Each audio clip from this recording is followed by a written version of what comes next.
দর্শক, এবারে একটু বাংলাদেশের দিকেও নজর ফেরাতে চাই। বাংলাদেশ সুপার 8-এ খেলবে এবং কোন পজিশনে তারা রয়েছে সে বিষয়ে বিস্তারিত আলোচনা হবে। তার আগে একটা প্রতিবেদন দেখব চাই। টাইগারদের টি-20 ক্রিকেটের অন্যতম প্রসপেক্ট জাকের আলী অনেক রিস্ট স্পিনের ভ্যারিয়েশনটা বুঝতে পারছেন না। নেপালের বিপক্ষে ভাইটাল মোমেন্টে তাই সন্দীপ লামিজানের চালাকি বুঝতে ব্যর্থ হয়েছেন, তাতেই পড়েছেন তুমুল সমালোচনার মুখে। কিন্তু প্রশ্ন হলো যে ঘরোয়া ক্রিকেটে তৈরি হয়েছেন এই ব্যাটার, সেখানে কটা লেগ স্পিন খেলার সুযোগ পান। লঙ্গার কিংবা শর্টার কোনো ভার্সনেই যে বাংলার ক্রিকেটের রিস্ট স্পিনের কদর নেই। মোহাম্মদ আশরাফুল, স্বাগত আপনাকে ক্রিকেট কার্নিভালে। আমরা প্রতিবেদন দেখছিলাম এবং রিস্ট স্পিন বলি কিংবা লেগ স্পিন বলি, তাদের বলে বাংলাদেশের দুর্বলতা, এটা নিয়ে আলোচনাটা পুরনো, কিন্তু বিশ্বকাপে সেই আলোচনা নতুনভাবে আসছে। সেই দুর্বলতাটা সময়ের সঙ্গে সঙ্গে কাটিয়ে উঠতে পারছে কতটা বাংলাদেশের ব্যাটাররা? ধন্যবাদ, ঈদ মোবারক সবাইকে। অবশ্যই কোয়ালিটি স্পিনারের এগেনস্টে যে আমরা সবসময় দুর্বলতা আছে, এটা এখনো আমরা দেখছি। এটা আসলে সবারই, ম্যানেজমেন্ট আর সিস্টেম বলেন, প্লেয়ার বলেন, যারা কোয়ালিটি প্লেয়ার তারা কিন্তু সিস্টেমে না থাকলেও তারা কিন্তু এই কাটিয়ে উঠে। তামিম, সাকিব, মাহমুদুল্লাহ তারা কিন্তু রান করেছেন প্রায় সবগুলা ফরম্যাটে মিলে 15,000-এর বেশি রান করেছেন ইন্টারন্যাশনাল ক্রিকেটে। সিস্টেম খারাপ হলেও তারা কিন্তু কোয়ালিটি বলে তারা কিন্তু নিজের উদ্যোগে এই জিনিসগুলা করেছেন বলেই তারা সার্ভাইভ করতে পেরেছেন ইন্টারন্যাশনাল ক্রিকেটে। হ্যাঁ, আমাদের হয়তো রিস্ট স্পিনার নাই, কিন্তু আপনাকে প্রচুর যদি আপনি খেলা দেখেন, তখন আপনার খেলা দেখলে হাত যদি ফলো করেন, তখন আপনার এই জিনিসটা হয়তো আপনার জন্য সহজ হবে। হ্যাঁ, একটা দেখা এবং একটা খেলা দেখলে হয়তো 70% আপনি শিখতে পারবেন, ওই 30% আপনাকে খেলে ওই জিনিসটা অ্যাডাপ্ট করতে হবে। তো সেই জিনিসটা হয়তো আমরা পাই না বেশি।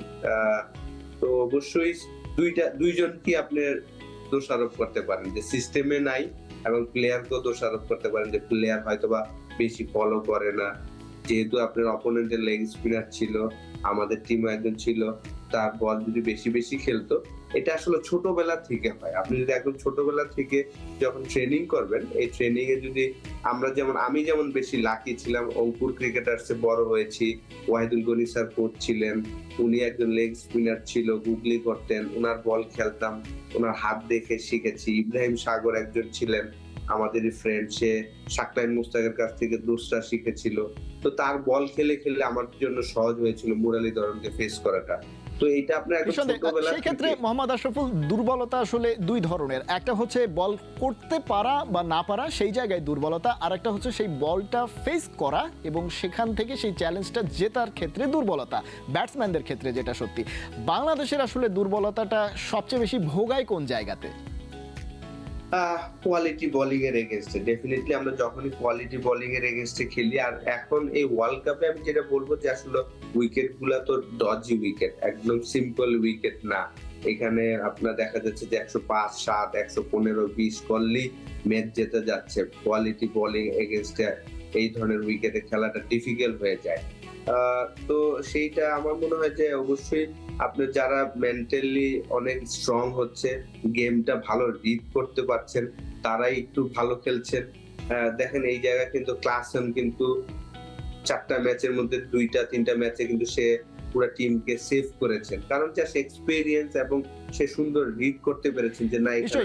সেখানে আপনি কোয়ালিটি বোলিং এর এগেইনস্টে চ্যালেঞ্জের কথা বলছিলেন, একদম সংক্ষেপে জানতে চাইবো মোহাম্মদ আশরাফুল যে এখন তো সিনারিও চেঞ্জ হচ্ছে বিশ্বকাপের। আমরা দেখেছি যখন যুক্তরাষ্ট্রে খেলা ছিল পেসারদের দাপট ছিল, এখন ওয়েস্ট ইন্ডিজে গিয়ে হয়তো স্পিনাররা দাপট দেখাবেন। সেই জায়গায় বাংলাদেশের চ্যালেঞ্জটা কি বাড়তে যাচ্ছে কিনা?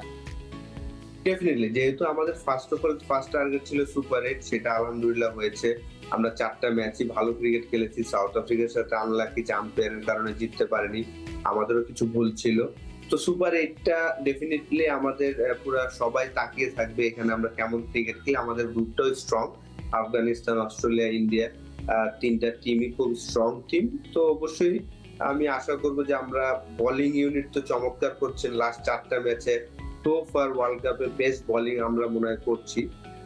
তো ব্যাটসম্যানরা জাস্ট যে 10-15টা রান শর্ট হচ্ছে, সেটা যদি তারা করতে পারে, তাহলে অবশ্যই আমাদের জন্য ভালো কিছু আশা নিশ্চয়ই করছি মেহে, আমরা। আমরা আসলে সেই প্রত্যাশাটা করতে চাই মোহাম্মদ আশরাফুল, এবং প্রত্যাশা করতে চাই যে বোলারদের পাশাপাশি এবার ব্যাটসম্যানদের চ্যালেঞ্জটা হয়তো বা বেশি হবে সুপার 8-এ গিয়ে। আমরা কোয়ালিটি স্পিনের অ্যাটাকে খেলতে নামছি সুপার 8-এ গিয়ে, সেই জায়গায় বাংলাদেশ কতটা সেই চ্যালেঞ্জ জিততে পারে সেদিকেই নজর থাকবে নিশ্চয়ই সবার। মোহাম্মদ আশরাফুল, অনেক ধন্যবাদ ক্রিকেট কার্নিভালে যুক্ত হওয়ার জন্য।